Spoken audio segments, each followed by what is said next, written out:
Bonjour chers habitants de la Terre. Tout le monde connaît McDonald's, cette chaîne de restauration rapide américaine la plus célèbre au monde. Mais peu connaissent l'histoire de cette entreprise qui est bien plus que la création d'une petite entreprise de fast-food par les frères McDonald. Bien que le hamburger est né à Hambourg en Allemagne, c'est aux États-Unis qu'il va devenir connu, et notamment grâce aux frères Richard et Maurice McDonald, avec l'ouverture du premier restaurant McDonald's en 1937. Au début, le service se fait en drive-in, c'est-à-dire à bord d'une voiture, où ils vendent 25 articles en tout, principalement cuisinés au grill. Le succès augmente d'année en année en remarquant que leurs meilleures ventes provenaient des hamburgers. En 1948, les deux frères décidèrent de fermer le restaurant quelques mois, histoire de refaire leur carte. Celle-ci est réduite à des hamburgers, des frites, des boissons comme les sodas, milkshakes, café et des gâteaux. De plus, la taille du hamburger diminue, mais pour une bonne raison. Le prix passe à 15 cents. Chaque stade de fabrication des produits est calibré au détail près, ce qui permet d'avoir des prix imbattables.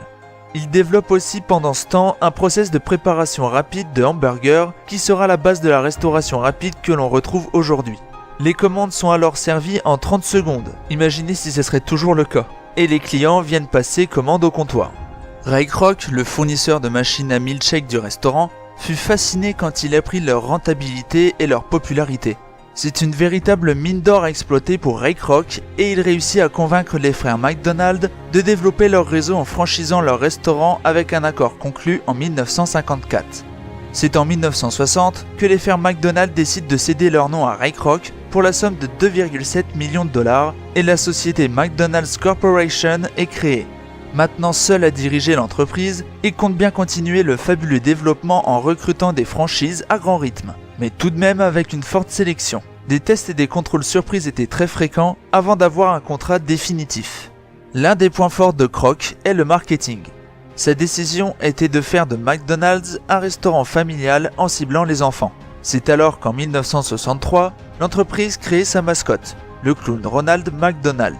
Il a un grand succès chez les enfants et permet de faire plus de chiffre d'affaires. La chaîne de fast-food continua sur cette voie en créant des parcs à jouets pour avoir l'ambiance familiale ainsi que des jouets dans les menus spéciaux pour enfants, les Happy Meal. C'est aussi Ray Kroc qui décide d'équiper chaque restaurant de grandes arches dorées lumineuses afin de les repérer au loin, les fameux M qui deviendront le symbole de la marque connue dans le monde entier. L'entreprise de Ray Kroc prend une nouvelle ampleur en entrant en bourse à New York en 1965 et en ouvrant le premier McDonald's en pays étranger au Canada en 1967. De nombreux autres pays suivirent comme les Pays-Bas en 1971, puis l'Allemagne, la Suède, le Royaume-Uni, etc. En ce qui concerne la France, son premier McDonald's ouvre à Créteil en 1972. Mais pour non-respect des règles d'hygiène, le contrat de franchise prend fin. Il faudra attendre 1979 pour qu'un McDonald's réapparaisse en France à Strasbourg. C'est une réussite internationale énorme car après 60 ans d'existence, la firme possède 33 000 fast-food McDonald's dans environ 117 pays. Cette réussite est aussi due au fait de la capacité d'adaptation de la firme aux goûts et traditions des pays. McDonald's propose aux clients japonais du riz et du poisson et ne propose pas de viande de bœuf aux clients indiens par exemple. L'histoire de McDonald's est l'illustration parfaite du rêve américain. J'espère que cette vidéo vous a plu. Si oui, faites-le moi savoir en vous abonnant si ce n'est pas fait ou en mettant un petit pouce en l'air. Sinon, faites-le moi savoir aussi. Et si vous voulez que je traite d'un sujet en particulier, n'hésitez surtout pas à me le proposer. A bientôt pour une nouvelle vidéo.